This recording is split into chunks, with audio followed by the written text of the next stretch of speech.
Good evening! Good morning, everyone!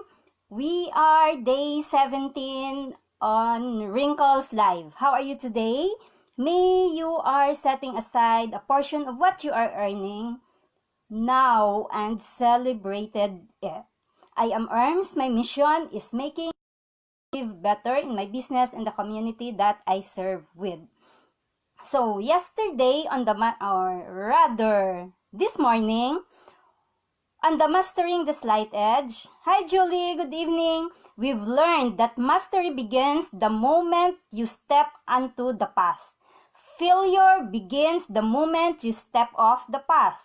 And today is about investing in yourself. As Abraham Lincoln said, give me 6 hours to chop down a tree and I will spend the first 4 hours sharpening the saw. So, ikaw, gagawin mo ba yon? That you would sharpen first the saw in the first 4 hours of 6 hours before starting cutting the tree?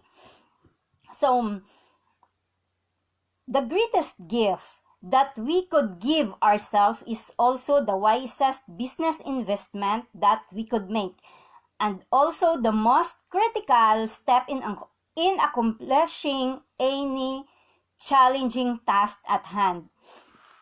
That is one step without which all other strategies, no matter how brilliant or time-tested, are doomed to fail.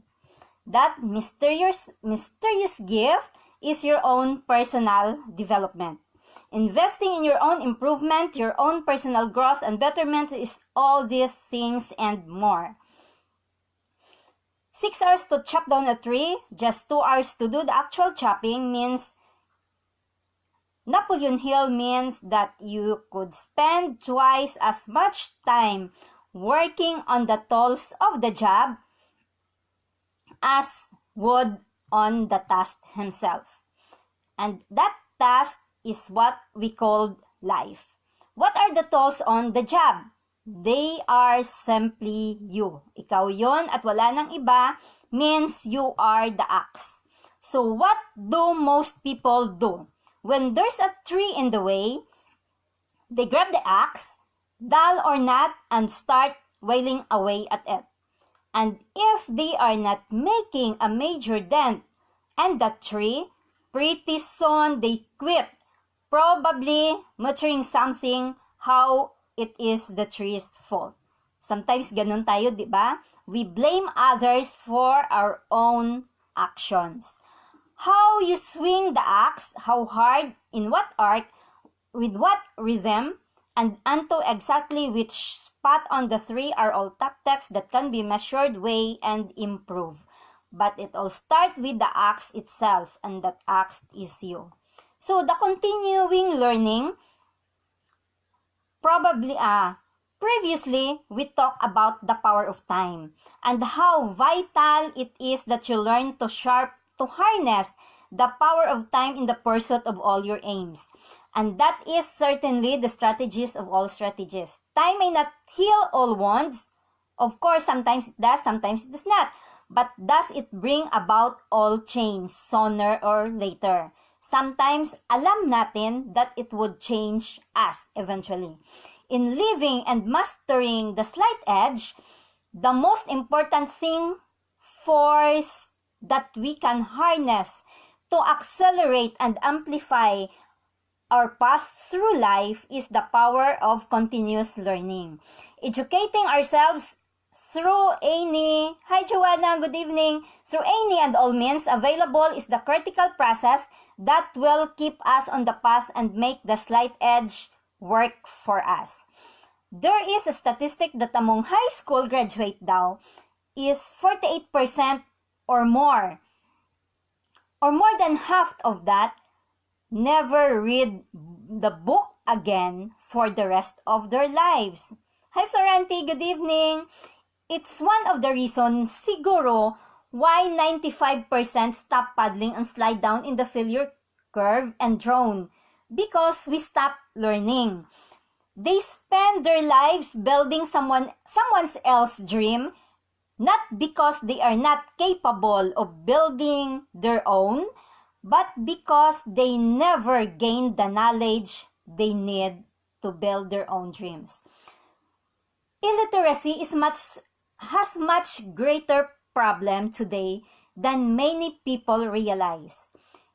There is 7 billion out there on Earth according to UN, and more than 1 billion of it cannot read or hindi alam kung paano magbasa. Parang katulad din daw to sila or katulad din daw to ng karamihan na hindi na nagbabasa after high school. So, it's just like you don't know how to read at all. So, the problem is not that people read too little because there are too many to read. Ang daming pwedeng basahin. But, ano ba yung feel natin sa brain natin na stuff that na wala namang ginagawa? May good ba na naibibagbigay sa atin pag pinipik natin yung something to read on? So, what if you add onto your bookshelves the books like John Maxwell, Bo Sanchez, Din Pax Lapid, Jack Canfield, Siglar, Jim Rome, and so on? Maraming good books out there.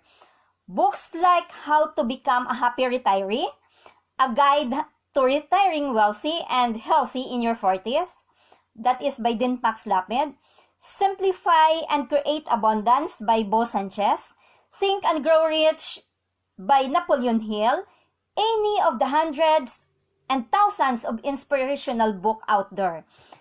That would be a different story. Do you think mababago nun yung buhay mo? When was the last time you attended a seminar or an education class?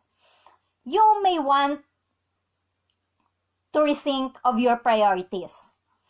By ano yung nire-required mo sa sarili mo para ma-improve mo yung self mo. So, you may want to rethink that. The question is, are you developing yourself? May ginagawa ka ba para ma-improve yung self mo? Are you building your dreams or you are building the dreams of your boss? So, if you read the 10 pages a day, you would spend 300 pages in a month. So, take a book like the book of Din. So, it's just around 150 pages, more or less.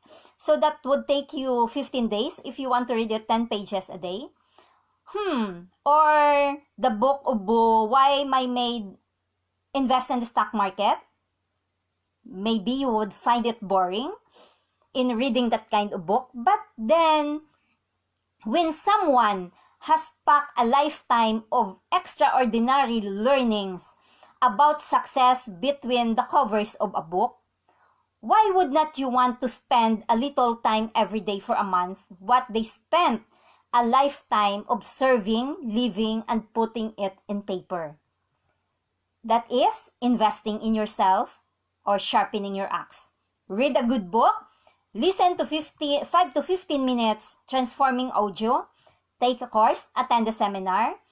Were these things easy to do? Sure it is, but also easy not to do. Simple discipline compounded over time, like a penny doubled every day, will send you on the top. Obvious naman, di ba? But it could be not kung ayaw mong gawin.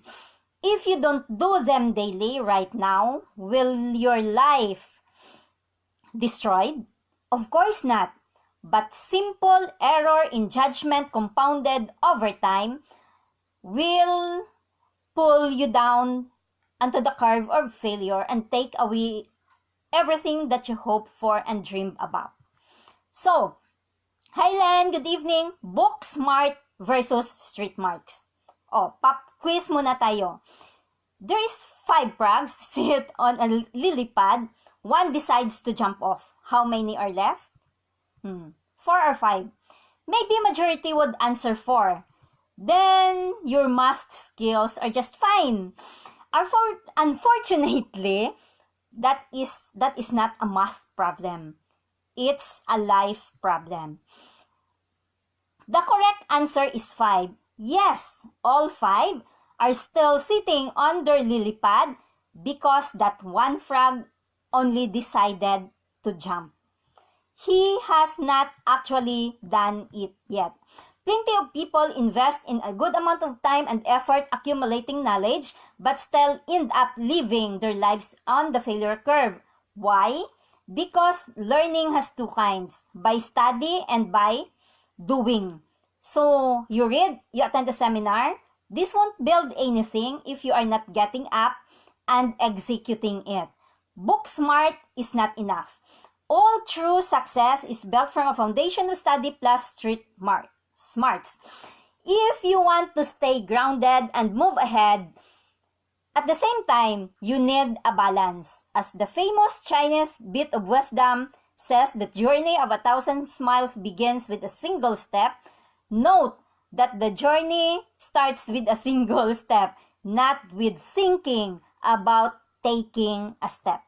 As Jeff Olson often approached by people wanting to know about the success and its magic formula, what's the one thing they can do to guarantee success, especially in the business where I am right now? His answer is always the same. Be here, actively immerse in the process 1 year from now.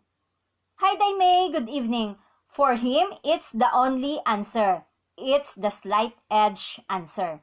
You can build your dream by what you're going to do or intending to do. You only build your dream by building it.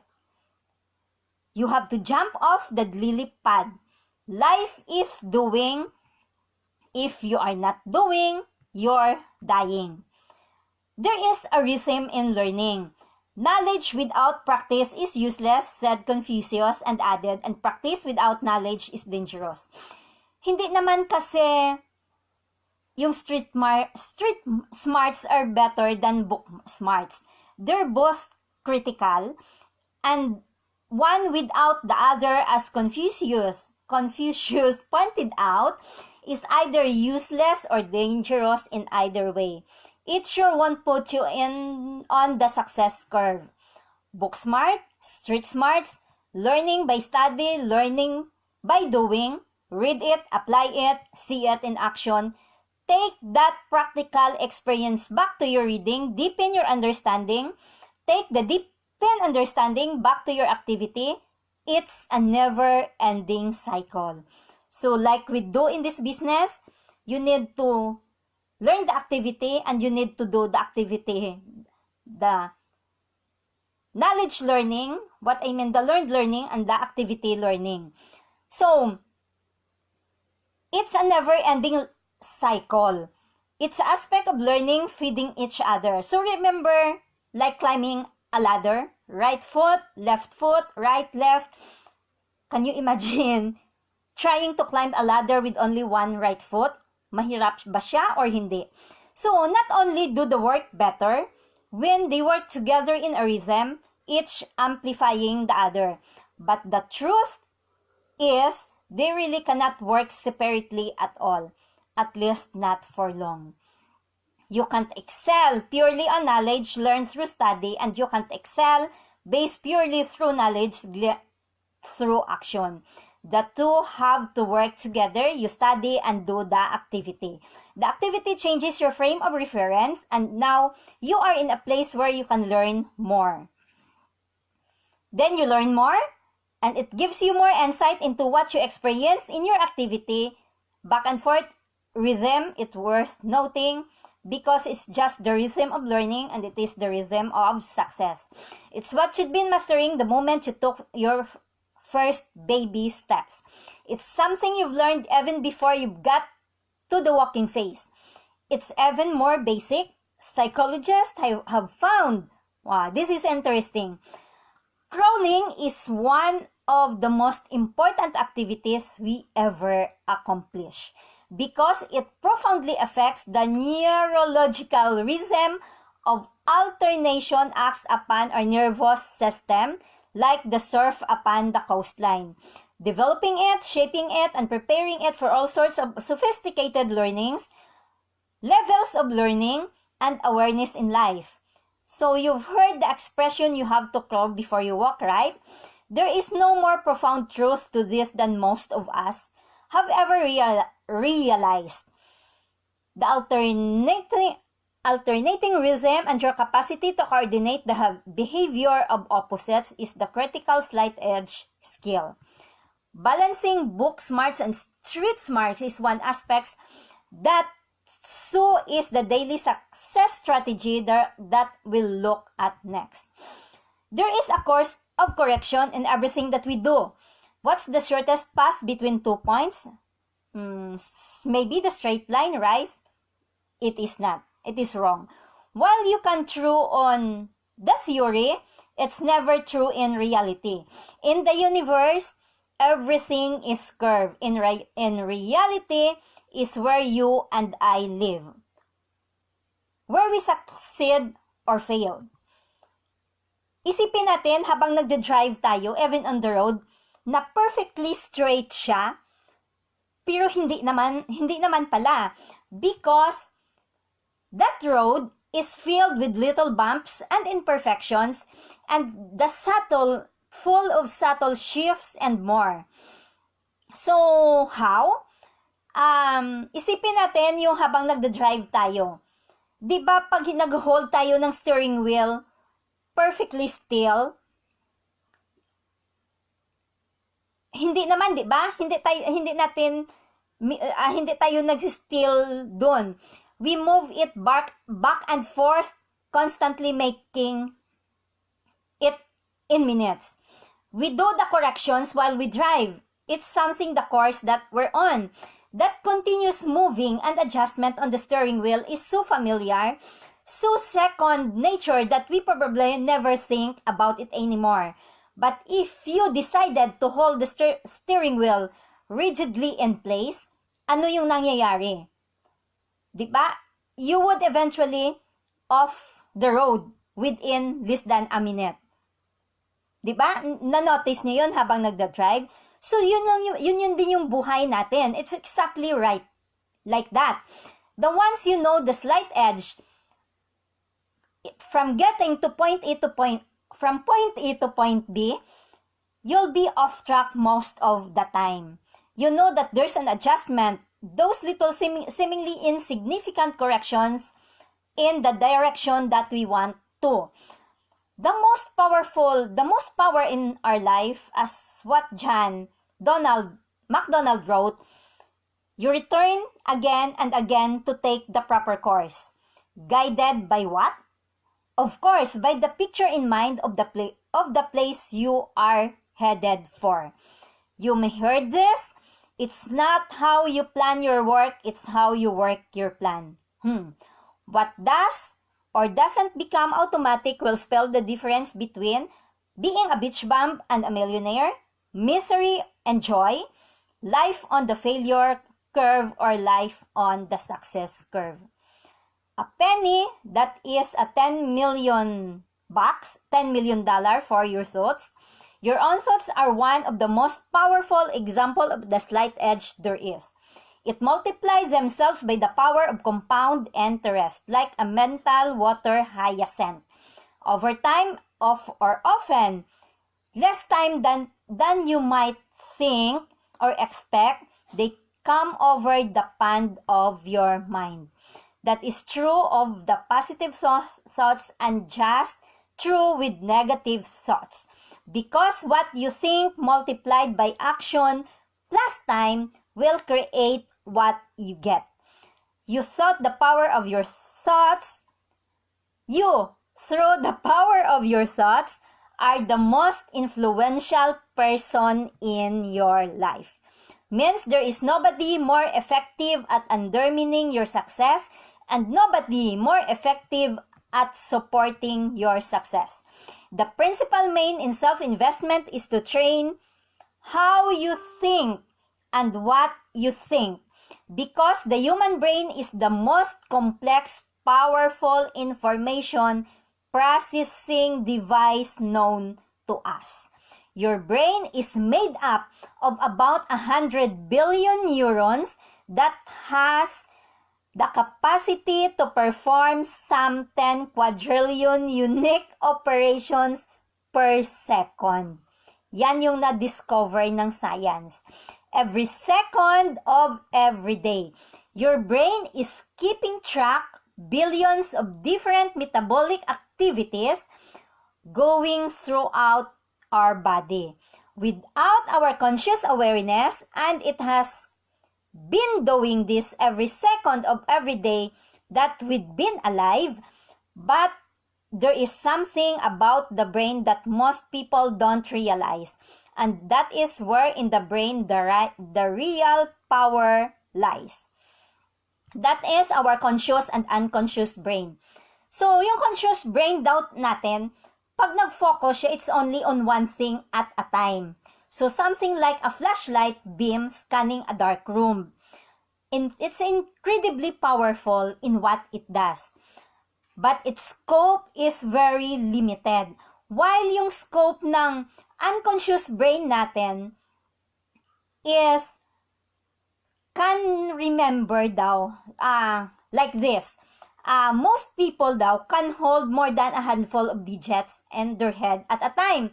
So try this to prove it in yourself. Open your phone book, then read another at least 3 phone numbers in random. Then close and see if you can read or remember one of them.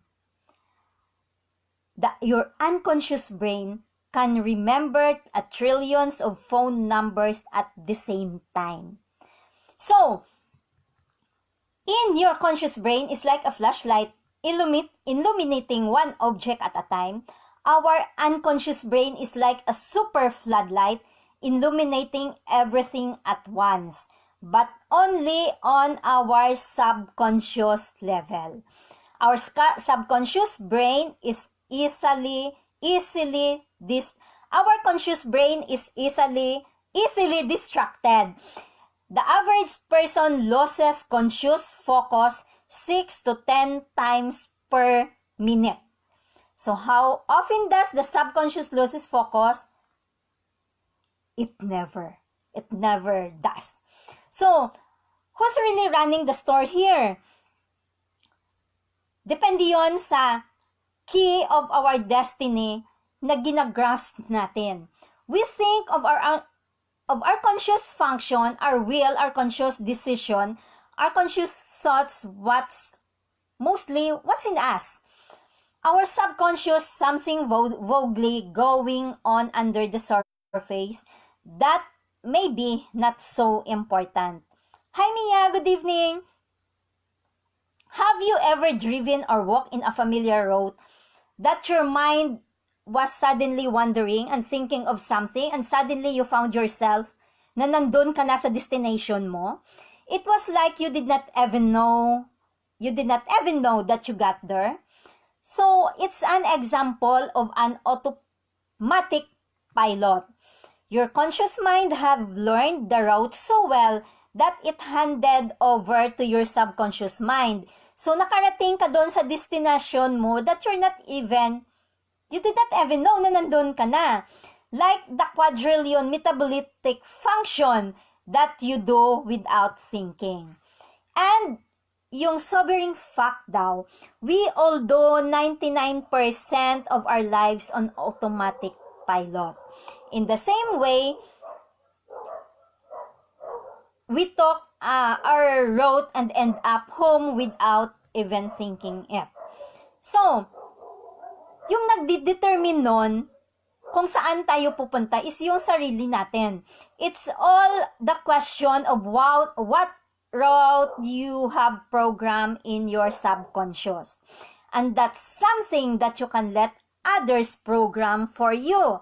Your parents, your school, your teachers, friends, TV, anything that you could pick on something that you read or learned. Or you can choose to program it yourself. It's up to you and it becomes automatic. So, at the end of the day, nasa atin yon kung paano natin is-spend yung times natin for learning. So, the essential points of these chapters were, the wisest investment that you can make is to invest in your own continuous learning and development. Learning by studying and learning by doing. Book smarts and street smarts are two essential piston of the engine of learning. On the path to a goal, you will be, of course, most of the time. Which means the only way to reach a goal is through constant and continuous learning, course correction. Most of our lives, 99.99%, is made up of things you do on autopilot, which means it's essential that we take charge of our autopilot's training. At the end of the day, all is up to you. It's up to us. Your choice, our actions, our results. So, thank you once again for being here with me on day 7 of Wrinkles Live. And for those who are watching it on replays. Anyway, for those who are open to live in the learn knowledge and activity knowledge while doing a business, go to my profile and send me a message. Who knows? This could be one business that you would outlive and leave a legacy for the next generations to come. Thank you all. Good day, good night. See you again tomorrow in Wrinkles Live. Day 18. That is, see ya all. Good evening, good night to all.